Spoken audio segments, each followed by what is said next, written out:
কিন্তু সাবধান, আমরা সবাই মুসলমান, কিন্তু সাবধান, আমরা সবাই মুসলমান, কিন্তু সব সংগ্রামী জনতা আজকের এই বিশাল সমাবেশে এ পর্যায়ে প্রধান অতিথির বক্তব্য পেশ করছেন শহীদ জাফর বাংলাদেশ জামাত ইসলামের কেন্দ্রীয় কর্মপরিষদ সদস্য, শহীদ জাফর বাংলাদেশ ইসলামী ছাত্র শিবিরের সাবেক সেক্রেটারি জেনারেল জনাব নজরুল ইসলাম ভূঁইয়া।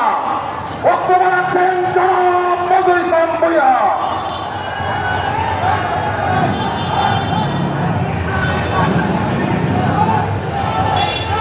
বিসমিল্লাহির রহমানির রহিম। আলহামদুলিল্লাহ, মহানগর কর্তৃক আয়োজিত পেয়াদ পদ্ধতিতে নির্বাচন, জুলাই সনদ বাস্তবায়ন সহ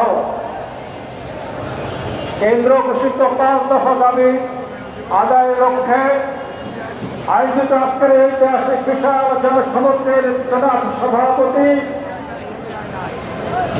বিশিষ্ট শিক্ষাবিদ, সমাজসেবক, সংগঠক, গাজীপুরের জননন্দিত নেতা জনাব অধ্যাপক জামাল উদ্দিন, মঞ্চভূমিষ্ঠ নেতৃবৃন্দ, সমবেত সংগ্রামী গাজীপুরবাসী, আসসালামু আলাইকুম ওয়া রাহমাতুল্লাহ। বন্ধুগণ, আপনারা জানেন বাংলাদেশ স্বাধীনতা লাভ করেছে আজ 54 বছর।